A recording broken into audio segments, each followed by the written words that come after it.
ബി.ജെ.പിയുടെ തെരഞ്ഞെടുപ്പ് വിജയങ്ങൾക്ക് പിന്നിൽ നിങ്ങളോട് മാപ്രകൾ പറയാത്ത വോട്ടർ കള്ളക്കളിയുടെ 1000 കഥകൾ ഒളിഞ്ഞു കിടപ്പുണ്ട്. ആ കഥകൾ തെളിവുകൾ സഹിതം നിങ്ങളോട് പറയാനാണ് ഇന്നീ മാപ്ര വന്നിരിക്കുന്നത്. ആദ്യം നമുക്ക് ഡൽഹിയിലെ കാര്യം പരിശോധിക്കാം. നിങ്ങളിപ്പോൾ സ്ക്രീനിൽ കാണുന്നത് ക്വിന്റ് എന്ന ദേശീയ മാധ്യമത്തിന്റെ ഞെട്ടിക്കുന്ന ഒരു റിപ്പോർട്ടാണ്. അതിൽ ക്വിന്റ് പറയുന്നത് 4 വർഷത്തിനിടെ ഡൽഹിയിലെ വോട്ടർ പട്ടികയിൽ ചേർക്കപ്പെട്ട അത്രയും തന്നെ മനുഷ്യർ 9 മാസത്തിനിടെ നിയമസഭാ തെരഞ്ഞെടുപ്പിന് മുന്നോടിയായി ഡൽഹിയിലെ വോട്ടർ പട്ടികയിൽ ചേർക്കപ്പെട്ടു എന്നാണ്. ഈ വോട്ടർ തിരിമറി തെരഞ്ഞെടുപ്പിന് മുൻപ് തന്നെ ആം ആദ്മി പാർട്ടി നേതാവായ അരവിന്ദ് കെജ്രിവാൾ വെളിപ്പെടുത്തിയിരുന്നു. അരവിന്ദ് കെജ്രിവാൾ അന്ന് മാധ്യമങ്ങളോട് പറഞ്ഞത് തന്റെ മണ്ഡലത്തിൽ മാത്രം 13,000 പേരെ വോട്ടർ പട്ടികയിൽ ചേർക്കാനും 5,500 പേരെ വോട്ടർ പട്ടികയിൽ നിന്നും നീക്കം ചെയ്യാനും ബി.ജെ.പി ശ്രമങ്ങൾ ആരംഭിച്ചു എന്നാണ്. മറ്റൊരു വാർത്തയാണ് നിങ്ങൾ ഇപ്പോൾ സ്ക്രീനിൽ കാണുന്നത്. അതിൽ ന്യൂസ് ലോട്ടറി എന്ന ദേശീയ മാധ്യമം പറയുന്നത് ചാന്ദിനി ചൗക്ക് പോലെയുള്ള ഡൽഹിയിലെ മണ്ഡലങ്ങളിൽ 2024 മുതൽ തന്നെ ബി.ജെ.പിക്ക് അനുകൂലമായി ആളുകളെ വോട്ടർ പട്ടികയിൽ നിന്നും നീക്കം ചെയ്യാറുണ്ടായിരുന്നു എന്ന് തന്നെയാണ്. ഇങ്ങനെയാണ് ബി.ജെ.പി ഡൽഹിയിൽ ഒരു വമ്പൻ വിജയം സ്വന്തമാക്കിയത്.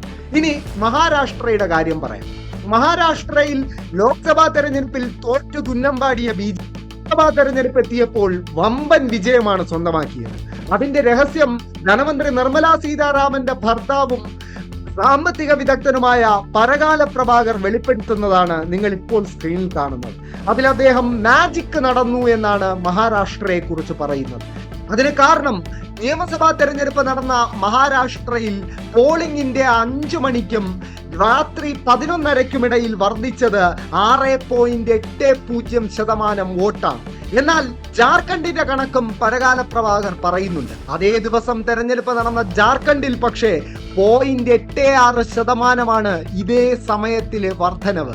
അതായത് ഒരേ മണിക്കൂറിനുള്ളിൽ ജാർഖണ്ഡിൽ വോട്ട് ചെയ്തതിന്റെ 8 ഇരട്ടിയോളം മനുഷ്യർ മഹാരാഷ്ട്രയിൽ വോട്ട് ചെയ്തു എന്നീ കണക്കുകൾ പറയുന്നു. നിങ്ങൾ വിശ്വസിക്കാൻ തയ്യാറാണോ? എന്തായാലും രാഹുൽ ഗാന്ധിയും ഈ തെരഞ്ഞെടുപ്പുമായി ബന്ധപ്പെട്ട് 2 വെളിപ്പെടുത്തൽ നടത്തുകയുണ്ടായി. ആദ്യത്തേത് മഹാരാഷ്ട്രയിൽ 5 മാസത്തിനിടെ 39 ലക്ഷം പേർ ലോക്സഭാ തെരഞ്ഞെടുപ്പ് പട്ടികയിലേക്ക് ചേർക്കപ്പെട്ടു എന്ന വിവരം. 2, മഹാരാഷ്ട്രയിലെ ജനസംഖ്യ കേന്ദ്ര സർക്കാർ കണക്കുകൾ പ്രകാരം 9.54 കോടിയാണെന്നിരിക്കെ മഹാരാഷ്ട്രയിലെ വോട്ടർമാരുടെ എണ്ണം എങ്ങനെ 9.7 കോടിയായി വർദ്ധിച്ചു എന്നൊരു ചോദ്യം രാഹുൽ ഗാന്ധി ചോദിക്കുന്നു. ഈ വോട്ടർ തിരിമറിയുടെ കഥകൾ ഇന്നും ഇന്നലെയും തുടങ്ങിയതല്ല. 2024 പൂനം അഗർവാൾ എന്ന മാധ്യമപ്രവർത്തകയുടെ റിപ്പോർട്ടാണ് നിങ്ങൾ ഇപ്പോൾ സ്ക്രീനിൽ കാണുന്നത്. അതിൽ പൂനം അഗർവാൾ പറയുന്നത് 140-ൽ പരം മണ്ഡലങ്ങളിൽ വൻതോതിൽ വോട്ടർ തിരിമറി നടന്നു. അതായത് ഒന്നുകിൽ പോൾ ചെയ്തതിനേക്കാൾ കൂടുതൽ വോട്ടുകൾ എണ്ണുന്ന സാഹചര്യമുണ്ടായി, അല്ലെങ്കിൽ പോൾ ചെയ്തതിനേക്കാൾ കുറവ് വോട്ട് എണ്ണുന്ന സാഹചര്യമുണ്ടായി. ഇനി 2019 റിപ്പോർട്ടാണ് നിങ്ങൾ ഇപ്പോൾ സ്ക്രീനിൽ കാണുന്നത്. അതിൽ പക്ഷേ പൂനം അഗർവാൾ പറയുന്നത് 370-ൽ പരം ലോക്സഭാ മണ്ഡലങ്ങളിൽ ഇത്തരത്തിൽ പോൾ ചെയ്തതിനേക്കാൾ കൂടുതൽ വോട്ടോ കുറവ് വോട്ടോ എണ്ണുന്ന സാഹചര്യമുണ്ടായി എന്ന് തന്നെയാണ്. ഇതെല്ലാം തെളിയിക്കുന്നത് രാജ്യത്തെ തെരഞ്ഞെടുപ്പുകളുടെ വിശ്വാസ്യത ചോദ്യം ചെയ്യപ്പെട്ടിരിക്കുന്നു എന്ന് തന്നെയാണ്. പക്ഷേ ഇന്ത്യയിലെയോ കേരളത്തിലെയോ ഒരു മുഖ്യധാര മാപ്രകളും ഈ വിഷയം ഏറ്റെടുക്കില്ല.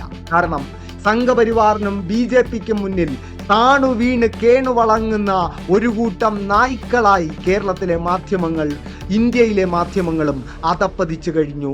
ഇനി മാധ്യമങ്ങൾ നിങ്ങളോട് പറയാത്ത വാർത്തകൾ കേൾക്കാനും കാണിക്കാത്ത സംഭവങ്ങൾ കാണാനും ഈ ചാനൽ സബ്സ്ക്രൈബ് ചെയ്യുക. അപ്പോൾ അടുത്ത വീഡിയോയിൽ കാണുന്നവരെ ജയ് ഭീം, ജയ് ഹിന്ദ്.